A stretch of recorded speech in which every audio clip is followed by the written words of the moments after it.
What's going on, everybody? This is Ron Sparkman, and along with Bill Hargenrader, we are the Mars Guys, and our next speaker on the Space Science and Sci-Fi Summit is today's Fraser Cain. Fraser, how's it going? Very well. Thanks for having me, Ron. We're glad to have you on, and Fraser's got an amazing background. We're going to read his bio real quick, and then we're going to dive into the questions today. So Fraser Cain is the publisher of Universe Today, one of the most popular space and astronomy websites on the internet, with more than 3 million monthly readers. Fraser has been working in the software internet industry for more than 15 years and was a partner in 2 software companies that are now traded publicly. He studied engineering at the University of British Columbia and has a degree in computer science. Visit Fraser's site at universetoday.com. Fraser, welcome. Glad to be here. So we're going to start out a little bit, and you have an interesting story because astronomy wasn't always your thing, as you can tell from your bio. So can you share a bit of your personal journey with us and how you got to where you are today? Yeah, well, astronomy was always my thing. I just sort of got waylaid, right? So as a kid, I was super into astronomy. My parents were big into science fiction and astronomy. I used to go and watch meteor showers with my dad. He woke me up early in the morning to watch the 1981 first launch of the space shuttle. Yeah. I was, I had all kinds of space books. So I was either going to be an astronomer or an archaeologist as a kid. But I also really loved computers as well. And so going through high school, I was doing, I organized star parties for my friends. I bought my own telescope. In my journalism, class at high school, I did articles about what you could see in the night sky. So it's funny that I then, when I sort of finished high school, I went off to go get a real job and worked in the software industry, in sort of high-tech startups back in the sort of dawn of the internet age. And it sort of took me 10 years to kind of make my way back to what had always been my first love. And so sort of took that sort of roundabout path, but it was very useful to me in being able to have this kind of grounding in running a company and understanding the operations of it, being able to actually run my own website and all this stuff that goes along with it. Excellent. And we're going to dive into that a little bit deeper about how it all came to be, because I'm certain what it is now is not what it originally looked like, as it is with any of these passion projects. But before we get into that, did you have any major sci-fi influences growing up? Star Trek, Star Wars? Oh, yeah. Yeah, absolutely. I mean, I had an old phaser from like the old Star Trek show that, would make this horrible noise. And it had these little, like things you could put over the end of it, and so you could like put up a little Klingon, battle cruiser on the wall, and then you could shoot your phaser at it and stuff. It was great. And it went mysteriously missing, and I found it up in a closet like years later. I don't know how it had gotten up there, but apparently my parents had no idea how it went missing. But I was super into science fiction, fantasy. And like I said, my parents were very into science fiction. I sort of devoured my parents' library of science fiction books at a fairly early age. I was sort of, probably 10, 11, starting to go through Isaac Asimov and Larry Niven books, and obviously watching anything that came on TV. And so that's been a big chunk of my sort of media consumption for most of my life, for sure. And I find it interesting. The more people we talk to, you can't get away from Isaac Asimov. It's really everybody, and it's funny to hear is you look at these giants in the field of Arthur C. Clarke and even Carl Sagan whenever he was writing fiction, and those books are spectacular, and it's always Isaac. And Highline's been a big one, and it's really been a really big one for us too. Yeah, well, I really liked Larry Niven's stuff because his ideas were so cool. And I really liked Arthur C. Clarke, but Asimov had this ability to present really big, cool ideas, but also to write really compelling stories and do a really good job of telling the characters. So he was the master. He had all aspects of it nailed down, and absolutely. I don't think I've heard of Niven before, too. So that's one I'll certainly have to look up. That's the fun part about the summit. I get to learn things too, and I know that's. Larry Niven did Ringworld. You've probably heard the Oh, okay. Ringworld idea. Yeah, so Yeah, that was yeah, Larry yeah. Niven. Yeah. Oh, okay. Well, I think it's probably just the name, and it's as this is being as new to me as it still is. I'm still trying to catch up on Asimov and Arthur C. Clarke and everything. A friend said, "All right, so you're in science now, science fiction," and just gave me a bunch of authors and 50 books to read, and I'm about 15 in between good. and everything else. I'm trying to get there, and but even these sci-fi authors. As much as they inspire us, normally it's our science influences that we have that really seem to connect us to it and allow us to just go and do something like what you have created, what some people that are on their way up have created, like I have. And you mentioned the shuttle and stuff, but was there any other major science influences? Another maybe a teacher that really solidified, saying, "Hey, this is what I love, and I want to share that with you." Well, I think for me, I mean, I always had pretty good teachers, but I do really have to go back and give the credit to my parents, that both my mother and my father were really into space and astronomy and science. And I was raised in a very, neither of them were scientists, but both had always been really into science and science fiction. And that was sort of an understanding and a sort of a level of comfort that I was just raised with. So not so much the teachers and much more my parents. I've got to give the credit to them. That's great, and I know that was mine. Everything from reading science, Star Trek, all of that. There's many, even my travel. How much that I have that wanderlust. It certainly came from my mother, and I'm glad that she gave it to me, because as a kid, I don't want to go on this cruise to Jamaica. Now, I would love a cruise to Jamaica. I would love 2 weeks off just to go travel around those deep blue seas. And so I think that's always important, that we have those great people in our lives. And it seems it's something you circled back around to. You did the software internet industry kind of area. You got in the software companies. So how do you go from that to creating what will become one of the most popular astronomy websites in the world? Yeah, so I guess back, like, say, 1995, I was working for a sort of the top web development company in Vancouver, and we had a lot of really blue chip clients. We had like banks and power companies and things like that. And I was giving advice to our clients about how to make websites, but I actually didn't have any sort of personal experience in running a website. So I was like, well, I really should practice what I preach. I should build and run my own website on the side that I can sort of try out all my experiments on, because I don't want to try and inflict them on my clients. So I picked through my various hobbies. I was into video games. I was into science fiction. I was into space. I was into mountain biking. I just picked one of my hobbies, and the one that I wanted to learn more about, and sort of really enjoyed kind of maintaining and finding out more information and sharing that with other people. And so I picked astronomy. I picked space. And I was in the middle of reading The Case for Mars by Bob Zubrin, who I believe is another one of your guests on this panel. So he sort of half inspired me to get into this. Little does he realize, although I've told him in the past, but I don't know if he knows. It's Bob. And then Carl Sagan. I was reading Pale Blue Dot. So I was reading those two books, and both of them sort of were the two halves of this idea of humans in space, and it got me really inspired. So I figured, okay, that's it. I'm going to do a website about space and astronomy. And so I just started to maintain this site on the side, and I started by just summarizing. There's a lot of places that were reporting space and astronomy, but as a part of the rest of their coverage. So you had NBC and ABC and CNN and things like that, but nobody was really dedicated to just space news at that time. So I started to just summarize the top stories that were going on across the internet, and just did an email newsletter, and then moved to actually doing a website. And within, like 6 months of doing this, I knew right away that this was going to be my career, that this is what I wanted to do. I didn't want to help banks and power companies build websites anymore. I wanted to be a journalist dealing with space and astronomy news, and teach and explain what's going on in the cosmos. And then it was just a matter of time of me building up enough of a following and building up enough traffic on the website that I could actually make a transition and turn that into my actual job.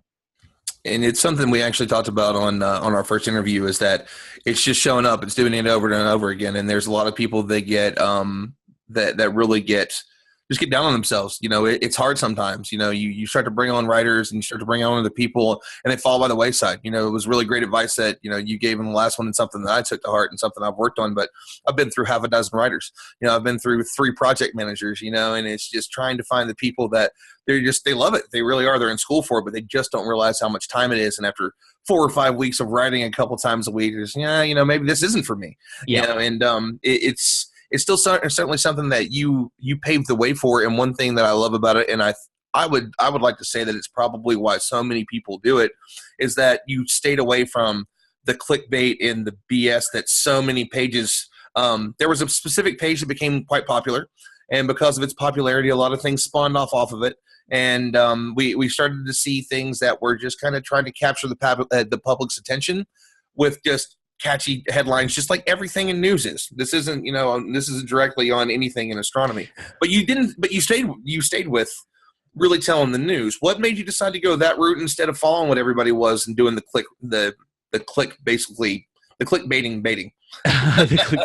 Well, I wouldn't say that I am as pristine as you make it out to be. One thing that we learned pretty early on, one of the great things about writing for the internet is you get to see what people are reading. And so whether your stories are people want to read those stories or not. And back in the beginning, I would write stories about the spacewalks. Be like, it's day 3 of the space shuttle mission, and the astronauts have gone outside to do a spacewalk. And today they attached this module to that station, and the this experiment to that module. And nobody would read the stories. Like you could tell that there was no interest in these updates. And based on that, we really learned to sort of balance what kinds of stories that we were going to publish had to fall in line with the kinds of stories that we could tell our readers wanted to read. If a tree falls in a forest and nobody reads the story, should you have reported it? And and that is, so I think that as a publisher on the internet, you are constantly having to balance that sort of, what is my time worth? Is it worth it for me to write a story that's really long and in-depth and goes into detail that nobody's going to read? That doesn't make sense. So you've got to balance that. And at the same time, you've got to know that there's certain stuff that people will be publishing that's going to be just flat out wrong. And as you say, clickbait. But I think personally, I think clickbait is fine if what you're writing holds up to what you're doing, right? Like I just posted a video just 2 hours ago that I called "Insane Auroras, the Best I've Ever Seen." And that's because it was literally like, we saw the most incredible auroras. I've never seen anything like it. It blew my mind. And I don't think anyone's going to have a problem once they see the video and see what those auroras looked like. So I do think that you have a responsibility to accurately explain what is going on and what people are seeing. And people's definition of what is clickbait and what is not changes on the person, changes on the time, changes just on how numb we are to this concept of clickbait. And it's just going to sort of move back and forth. I personally want to make sure that everything we're telling is true, and that sort of cuts out a certain amount of clickbait right there. And then beyond that, you do try to kind of make your titles as intriguing as you possibly can, and sometimes we'll test out different titles and see what works and so on. That's just part of the game as well. And so I do think that there will be a time when clickbait is not just doesn't work anymore for a lot of people, because it's just too much. It's just not enough of another list of 10 things that you absolutely have to see before you die, So I wouldn't, I've absolutely mixed feelings about it. Yeah. You know what I mean? Like, I have mixed feelings about it. Sometimes you gotta write a crazy headline to bring in the views, and sometimes you gotta, call it straight. It's a judgment thing is the bottom line. And I feel and that may be my own sort of definition of what clickbait is. Now, for me, clickbait is that you got me with a headline. Then when I got in, there was no substance to the article. I don't, if you've got a catchy headline, that's just for me. That's just news.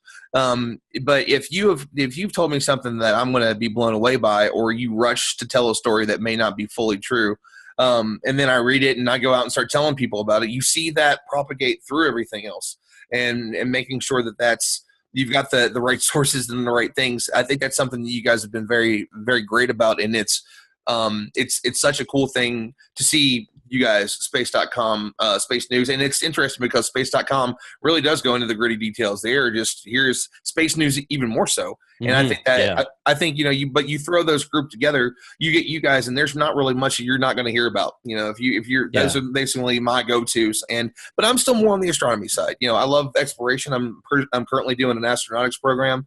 But astronomy is where I want to go. And we've got a lot of big stories going on now.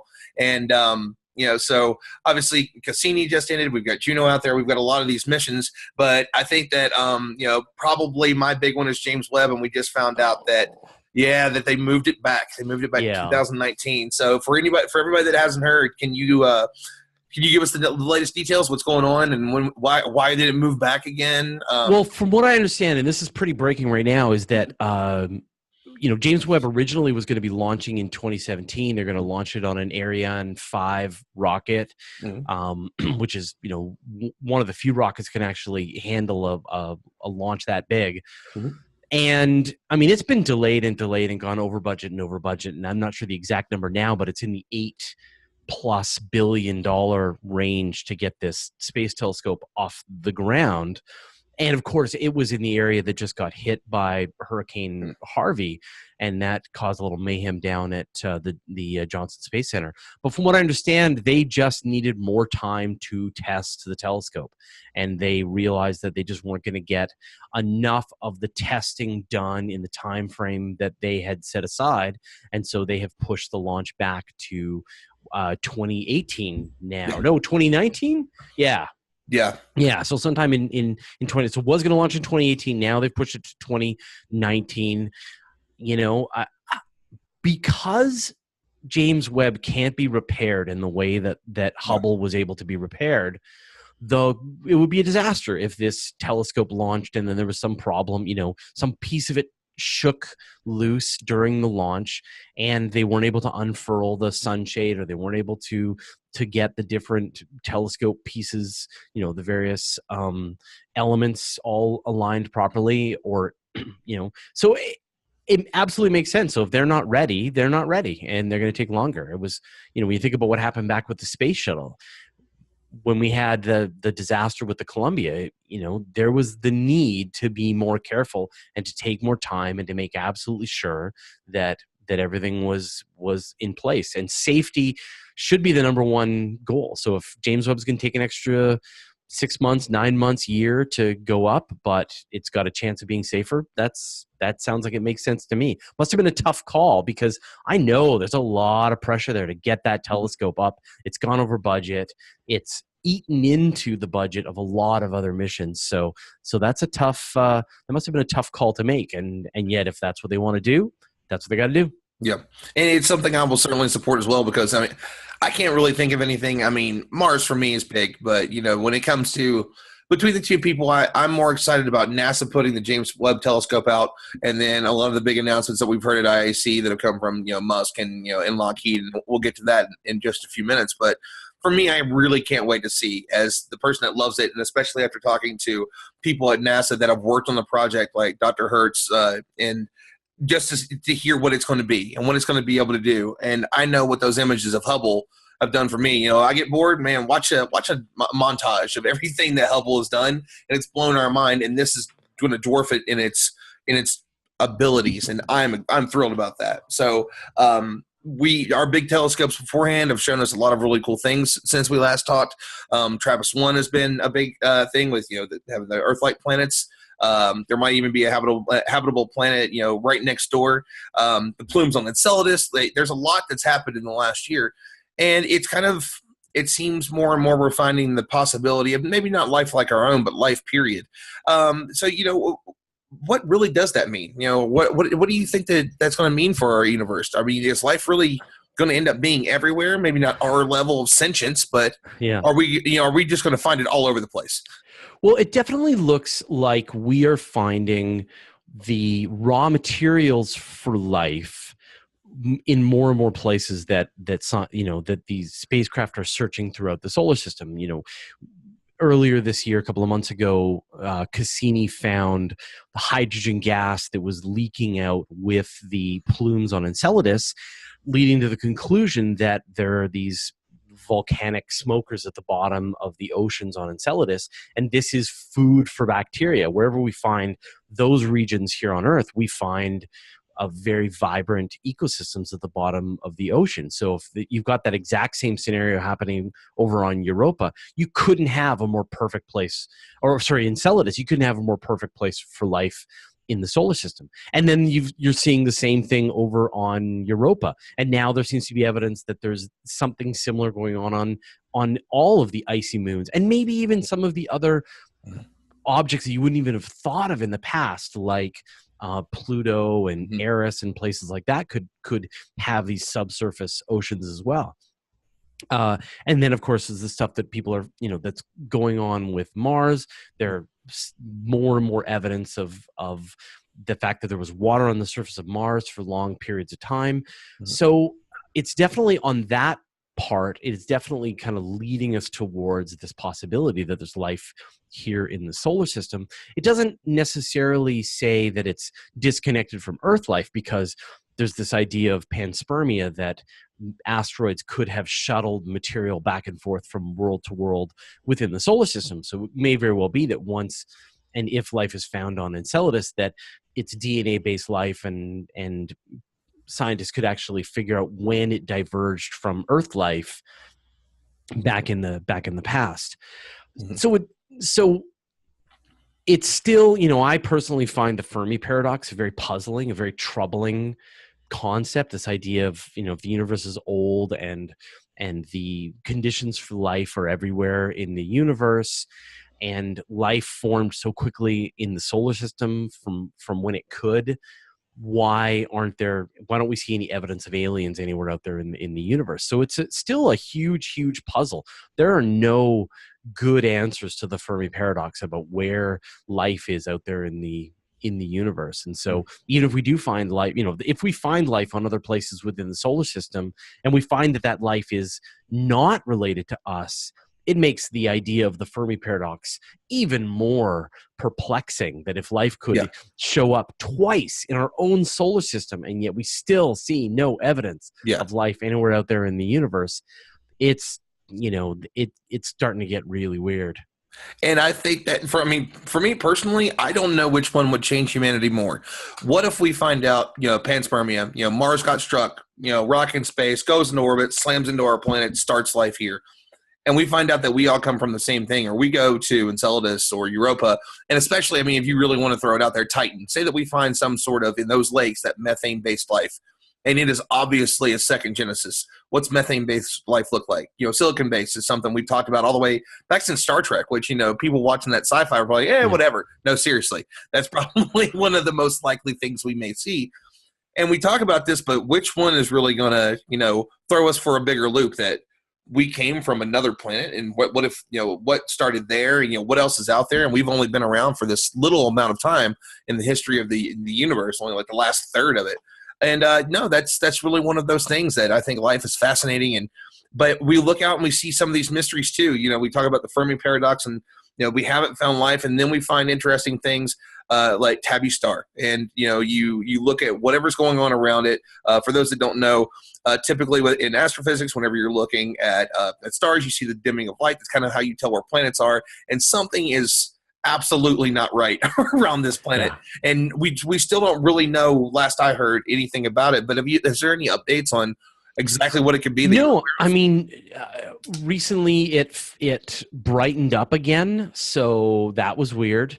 But any percentage of brightening is still and so the thing is, the place is still doing weird things. The explanations that are being presented are still not sort of holding together, whether it's a cloud of comets or whether it's like some kind of really large,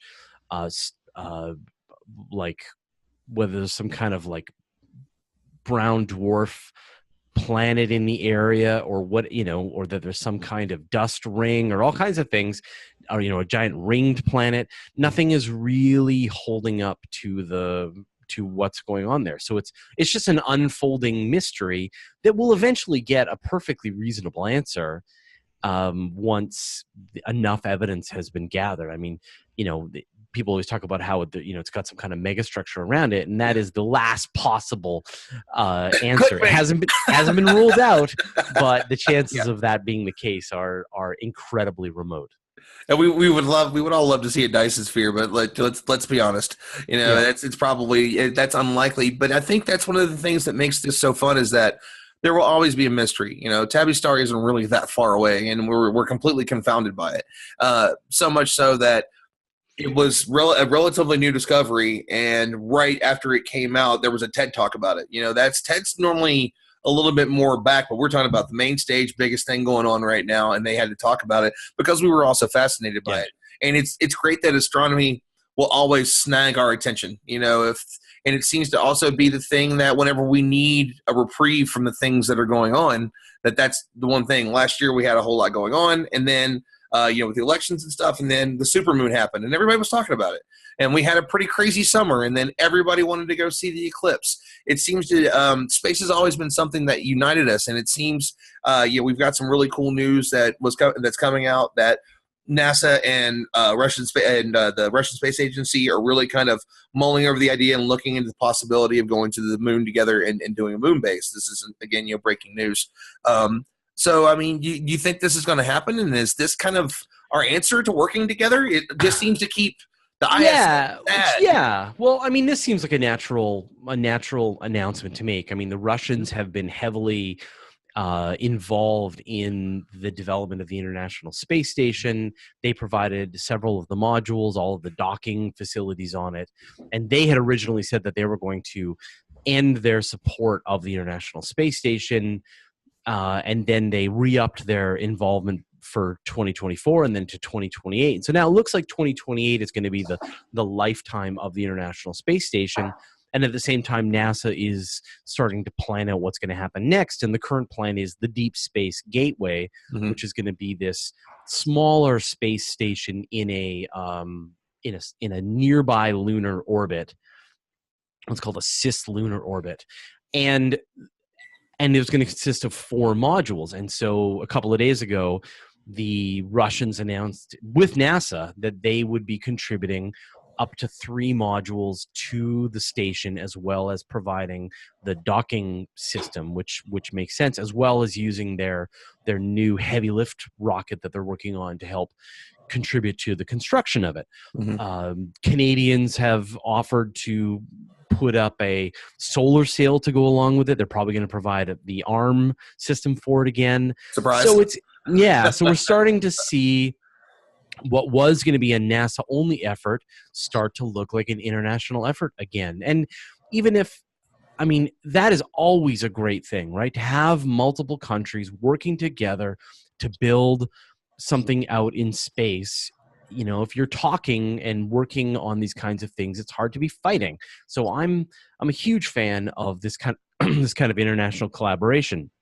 At the same time, in this case, NASA is going to be the one providing the launch system that will get the astronauts to and from the Deep Space Gateway, which is good. So they're not beholden on Russian hardware to be able to get their astronauts up into space.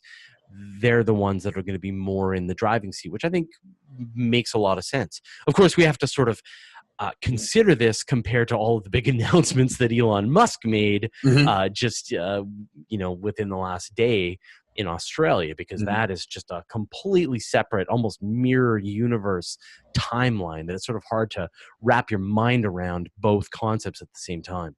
And it's interesting you mentioned that, because one of the last minute people that we got to talk to is a systems engineer for Orion, but it also happens that he was in IAC to be part of the announcement of what Lockheed Martin is doing. And they're talking about their Mars lander, their Mars base camp, their Mars prototype. And that's what we discussed with him in our interview. And so it's that. And then, of course, we all, if you were up late last night, and any of us that are big fans were, to see what Alon was going to talk about. And, he's talking about the BFR, which, we won't say exactly what that stands for the kids at home, the ITS, and, the ability for not just going to Mars, but to fund that is that there might be a Mars base. There's going to be the ability to go from, New York City to Shanghai in less than an hour. That's crazy. And and here we are, these major companies, and I think Boeing had said that they want to be there by the mid 2020s, not too long. Yeah. Well, so I mean, it's crazy. It's not crazy, right? For those who missed sort of the announcement, I don't know if you've talked to anyone from SpaceX yet, or if you have plans to talk to them, but they're kind of busy. We tried. So they're going to be launching. Well, they're moving on this hardware that looks very similar to the interplanetary transport that they talked about a year ago, and they're calling it the BFR, the Big Effin' Rocket. But it's going to be like, that's it. That's the only vehicle that SpaceX is going to be launching. They're going to sunset the Falcon 9, the Falcon Heavy. It's only going to be the BFR over the sort of middle term. And this thing will be able to launch 150 tons into low Earth orbit on a fully reusable platform. So it's going to launch. The first stage booster is going to return to the launch pad. The upper stage is going to be able to go to orbit, and then it's going to be able to return to some version of the launch pad, and then be able to be refueled, refurbished, put back on top, and launched again. That doesn't exist in any other configuration ever.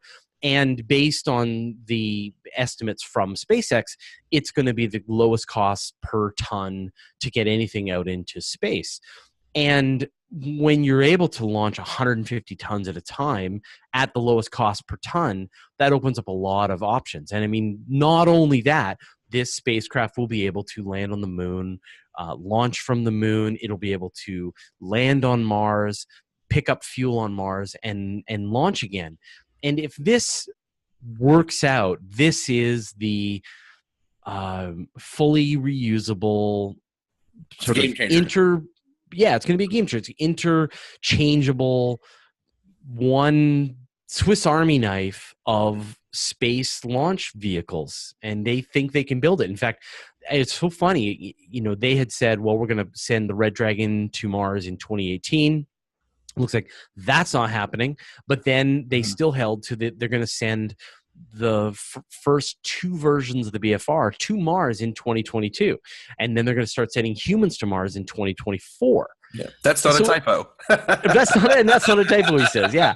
Now, we always joke that SpaceX timelines on SpaceX are always longer than anyone expected, and yet you look at the 16 consecutive successful landings that SpaceX made of that first stage booster. Like, they land rockets on their launch pads. So it's not, you don't want to be too skeptical about what they're going to do. They have already developed a launch system that people thought was impossible for the longest time.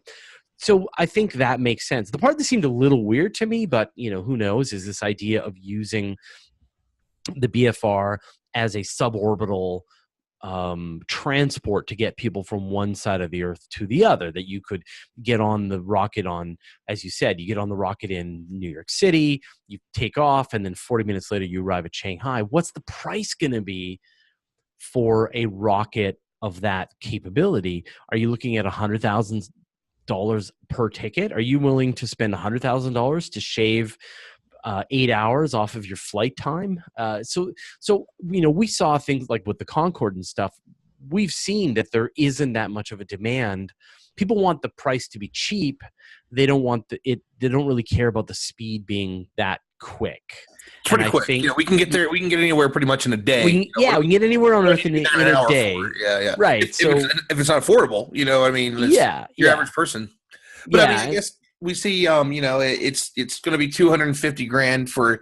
Actually, I think it was $200,000 when it first came out for Virgin Galactic, just to go suborbital. And now you're talking about somebody that is saying, now it's going to be around $250,000 just to go to space and back. We're talking about a pretty quick trip. and then you kind of look at it that way. But so Elon's kind of come along, and he keeps disrupting all these different industries. He's done it with Tesla. He's done it with SpaceX. He's doing it with Solar City. Now Neuralink and all these other things. And one of the biggest things that we've got when it gets to I forgot what the term for it is. It's not a monopoly, but when there's only 2 or 3 big players, Ollie something. Oleopoly, yeah. Roommate from the far corner. Oleopoly, that's it. But we got that. We kind of see that, and the airplane business is a big business, and it's going to be interesting to see how they answer back. But he just seems to keep rolling. He doesn't care. Yeah. That's why we love it. I mean, they said that it's going to be the cost of an economy airline ticket. So that's the question, right? Can you get anywhere in the earth on a rocket like this for the price of an economy airline ticket? And that changes the world. It will change the world, but it definitely seems very difficult to me. But obviously, they land rockets on their launch pad. Yep. So there's only so far you're going to be skeptical with what they do. But not even that. I mean, SpaceX proposed a year ago. They're working on a worldwide high-speed satellite internet service, right? So that alone could completely disrupt and destroy the existing marketplace for cell phone providers and broadband providers. So in one fell swoop to go, as one sort of proven test case of building a rocket system like this, they could evaporate an entire industry. So I think, once you bring down the cost to get to space to that level, it really does change what's possible and change people's ideas. So on the one hand, we talk about maybe by 2024, 26, 2028, getting parts of the Deep Space Gateway constructed. And at the same time, somebody's going to Mars. SpaceX is sending a fleet of these BFRs to Mars, and they're landing, and they're working on the Mars colony. It's going to start to make NASA need to either outsource its work to SpaceX or at least rethink what the space launch system is going to look like. It's a pretty bold plan, and we'll have to see what happens. And fortunately, 2022 is not that far away. So I'm looking forward to this all coming together, or not. Yeah, or not. Yeah, or not. And I think that's kind of the thing for him too that we always see is that Elon can be very aggressive in his timelines, but he always does seem to get to it. He always seems to get to what he needs to get to, and that's the interesting thing about it. And you actually kind of mentioned it. We're talking about NASA, and Roscosmos getting together and putting together, the moon base and the deep space gateway, which is controversial to a lot of people. There's people that think it's the greatest idea ever. There's people that think it's a waste of money, just like they thought with the ARM mission. I can't say one way or the other. Like, you get those people in the middle that are those big brains. Last year Bob Zubrin and Lou Friedman are kind of going back and forth on the ups and the positives and the negatives of ARM, and you've listened to both of them, like, wow, that's a pretty damn good argument. What do we do from here? But then there's somebody like Elon who's sitting on the side, just, you know what? We're going to do a moon colony, and we're going to do this, and we're going to do that. And I made the joke on Twitter that Elon was sitting and reading The Expanse and just looked at whoever he's dating this day and at this day and time was like, hold my beer, we got this. And now he wants to do everything. Oh, we can do the moon, but like, why can't we do the moon? Yeah. And there's just this way that he gives it to us that it just seems like, okay, we're in Elon, we trust. So, I mean, is this the beginning of what we all dream of us really kind of, being able to travel the world, what will feel like instantly after, if you've ever been on a 16-hour plane ride, you realize that you can go to the other side of the world in an hour. It's a pretty amazing thing. We connect that. We have a moon base. We start to really look at people on Mars. Are we starting to see the dream that all of us have had of going out and becoming really an amazing type of civilization and species by going maybe going the Star Trek route? Or are we going to go the Expanse route and fight with each other, and all the elitists will be on Mars, and they'll be fighting over Venus in some government thing? Which one do you think we're looking at? Oh, we're totally going to be human beings. So we're going to do what human beings do and have always done, which is that we're going to do the good stuff and we're going to do the bad stuff, right? Right? We're going to go to Mars, and we're going to go to space, and we're going to get into fights, and we're going to have trade disputes, and we're going to have disputes over mining rights of asteroids, and we're going to be and there's going to be conflict, and there's going to be amazing new kinds of endeavors and art and science, and it's just going to be human beings. Like the only difference is we're going to be doing it in space, right? Mm-hmm. Yep. It's humans being humans in space, which, right? So yes, we're going to do all that stuff, right? We're totally going to be. I think The Expanse is a great way to look at it. That there is, just because we've gotten our act together to the point that we're able to go to space doesn't mean that we're going to stop being us. What humans do. And in fact, it's, there's going to be terrifying weapons. What do you do when everybody has orbital capability? You've got colonies with the ability to wipe out life on Earth, wipe out humanity with one rocket. So it's going to be a very difficult time to navigate as well, when you've got these kind of existential threats from all across the solar system. So it comes with a whole new set of issues and challenges. But as Musk was saying, it would be cooler to have human beings be on multiple planets. And that's like literally the beginning and the end of his argument. Is it would be we to do it. It would be better. It would be cool. Yep. It'd be cooler, be better than what we have right now, which is a fragile existence that is one robot apocalypse away from extinction. And it's been really great talking to you. We had a couple more questions to kind of wrap up. And for those that don't know, and I would imagine there's not very many people that will be listening to this. If you're a fan of what we're up to in space and science, you probably are aware. But you also do a show called Astronomy Cast. It's somewhat similar to this, where you and Dr. Pamela Gay sit down and just go back and forth about all the cool things that's going on, really in that world right now. So for people that maybe haven't seen it before, can you give us a little breakdown of your show? Sure, yeah. Well, we just celebrated our 10th anniversary. We're doing our season 11 now. Awesome. of this podcast. I think we're in episode 459, I think was the last episode we recorded. And the gist of Astronomy Cast is she's a PhD astrophysicist. I'm an enthusiastic amateur, and I pick her brain about everything I can think of. And so we pick one topic a week, and it could be something on black holes or dark matter or dark energy or things in spaceflight, Mars programs, hardware. This week we talked about the Arecibo Observatory. And it's a very kind of free-flowing, very natural conversation.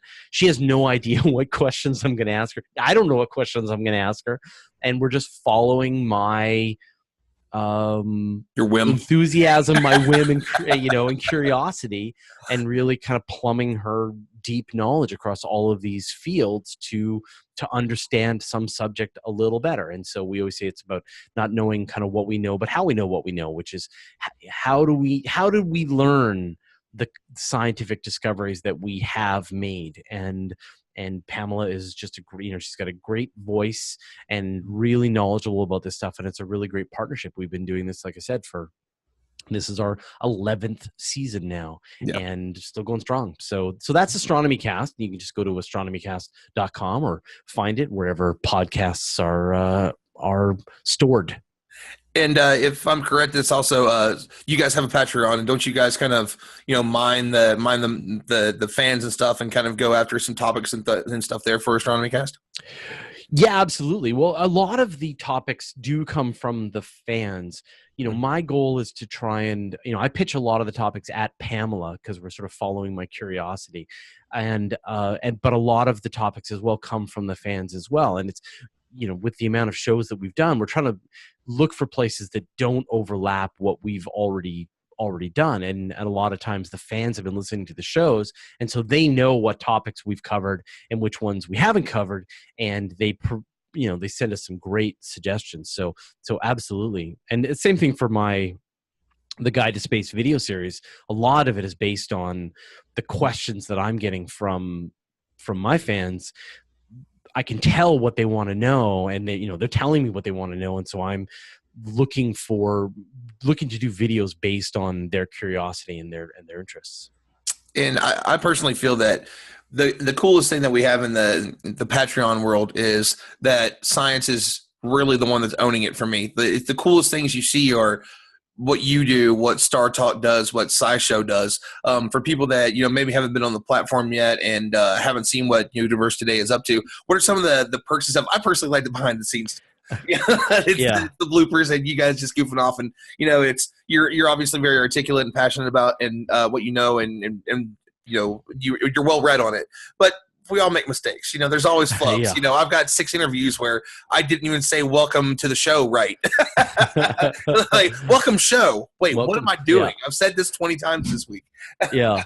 Well, so, I mean, it's funny when you start the Patreon, like the Patreon is revolutionary. And I really think that if you are a creator, the possibility that you can get your expenses covered by the fans, which I know is a very kind of old school thing. You go to watch a movie and you pay for the movie and the movie gets made, or you go and you buy a book and you pay for the book and the book, and that's what helps the book get made. But we're in this kind of in-between state with what's happening on the internet with a lot of creators where they're not sure where they're going to get their money from. And so they've had to go to less than savory methods. You go to some websites and there's tons and tons and tons of advertising on them, or they're having to do sponsorship deals and things like that. And Patreon is just this great, pure way that you can, the fans of the show can directly support the show that they get. And the more funding that the people provide, the more the creators are able to create more of the content that they love to see. And in my perfect world, I would love to go 100% Patreon. I mean, I'm not there yet. It's definitely, growing to be more and more of a sizable chunk of how Universe Today and all of the work that we do gets funded. And I can see a future when it is, when it is the only way that we get funded. And I'm happy to just turn down sponsorship and advertising, as because it's all we are aligned with the fans, and that's sort of the future that I really see. What's great is sort of when you start out doing Patreon, you're like, oh, what are all of the rewards going to be? I want to make sure that everybody gets various gets various levels of reward, but you realize very early on that the fans just want to make sure that you're able to create the content, that they love the fact that you're getting this stuff out into the world, and they're less concerned about what specific rewards they're getting. The content is the reward, and they're a little even nervous about having you jump through hoops that are above and beyond you creating the content. So it's funny, over time, I've actually scaled back the kinds of rewards that we do and just say, at the $5 level, it's like, wow, you're giving us $5. The $10 level, it's wow, you're giving us $10. That's amazing, right?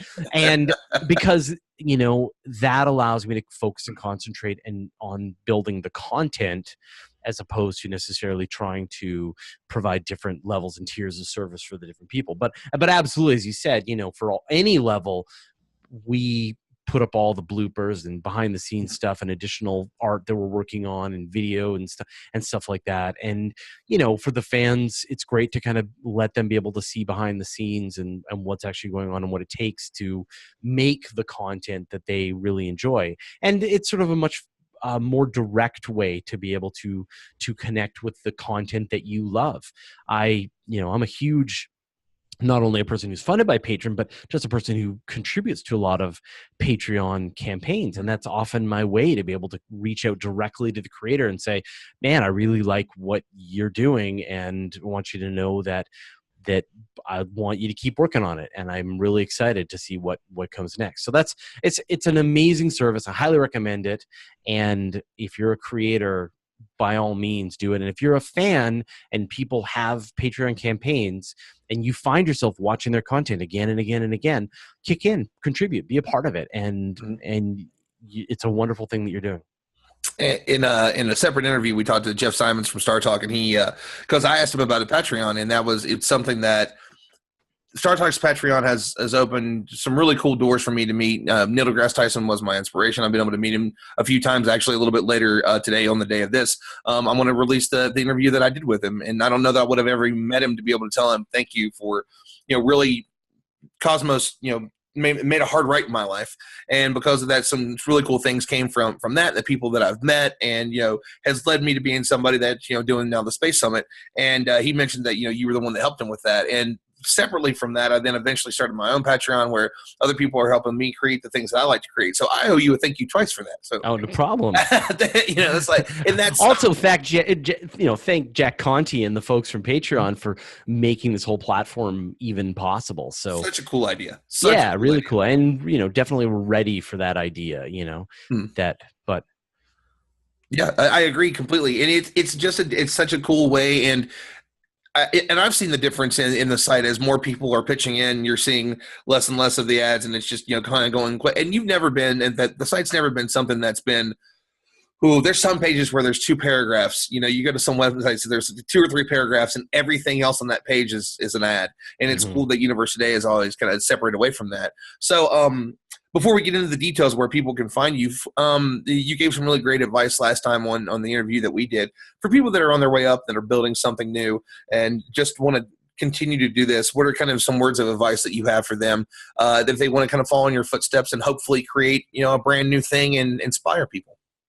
Well, I think my advice still remains the same, which is sort of the one is, I hate to be cliche, but, just do it. Mm-hmm. Don't think about it too much. What matters is you get out there and start practicing and learning and building your capabilities and improving what you're doing. And, you make a thing, be it a video or you write an article or you draw a picture or you write a video game or whatever it is that you do, you'll know what about it sucked. And so all you need to do is resolve to make that part of it better for next time, whether the lighting was bad, whether the resolution was bad, whether the editing was bad, whether the music didn't work right, or whatever, right? And that, we're up to, with our videos now, 300 and I think 30 episodes of our Guide to Space videos. And we're still like, now we're going to make this, tweak this a little more and tweak that a little more and get a little better and get a little better, right? We've got 3 Parsec awards for the thing. Hopefully I'll win another one this year, but we're still, it is a process. And I really think that for a lot of people out there who want to make stuff, they get too discouraged too early on because the thing they make isn't as good as they think it could be or as the content that they enjoy. And I would, urge you to not let that get you down. Mm-hmm. And then the next thing is just to show up every day, to show up again and again and again and be there for the long haul, because it's that time of continuing to show up and doing the work and creating something where you hone your skills, where you practice, where you learn to make everything be a lot more smooth. And that is just, there's no quick shortcut to do that. You've just got to keep showing up. And you see all these people that pod fade, they start their podcast, they make it 6 episodes, they make it 12 episodes, and then an episode takes a week longer than before, and then it takes a month longer than before, and then you never see any more episodes from them. And that is because for whatever reason, it wasn't, they couldn't keep the energy going. And it's really important that it's not after that first year, second year, third year, fourth year, fifth year. You've got to be able to be in this for a long haul and just keep showing up day after day after day. And it's that consistency that really pays you dividends over the long term. So that's my advice for anyone who wants to kind of make a thing is don't get too precious about it. Just start making it.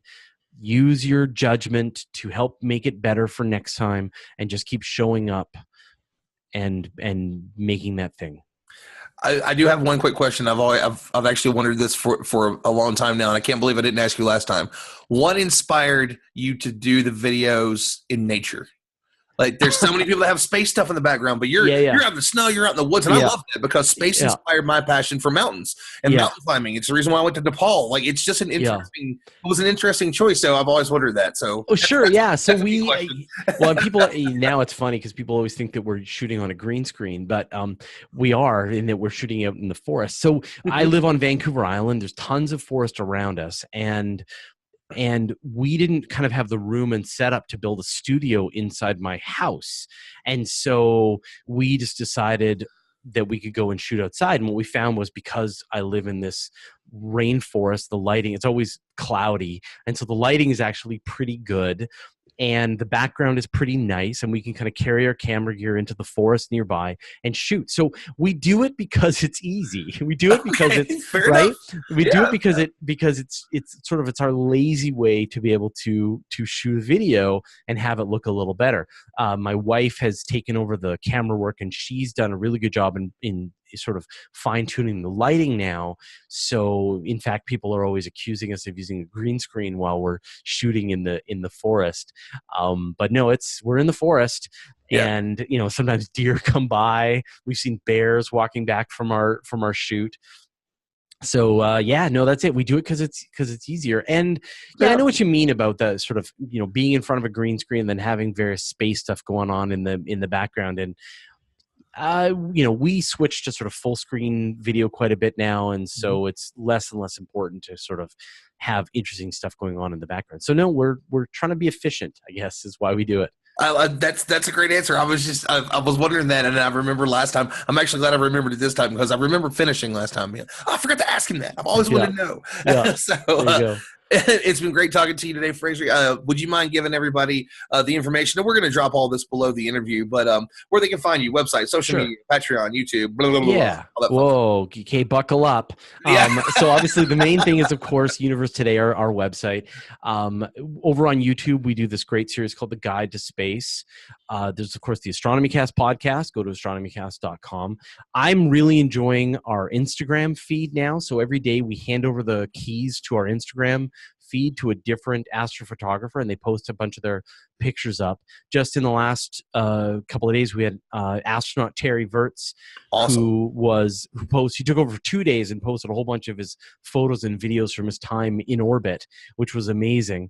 And that's Universe Today on Instagram. So we're kind of across all the places doing all the things. And, but if you go to Universe Today, that's sort of the starting point. You should be able to find kind of everything else that we do as well. Okay. And again, we're going to drop all that below, but really you can, if you go to universetoday.com and you just click through it, some links will even open other stuff, open other websites like, oh, what's your video? Oh, it's YouTube. Okay. Yeah. Fair enough. Yeah. It was really great to talk to you today, Fraser. We were glad to have you on again. And it's always a pleasure to talk to you about all things space and to see, somebody that's created something so awesome still be so passionate about it and to pave the way for so many people. Thank you so much. Thanks for having me, Ron. All right, and everybody else on the Space Science and Sci-Fi Summit, it's great to see you, and we will see you on the next speaker. Bye, guys.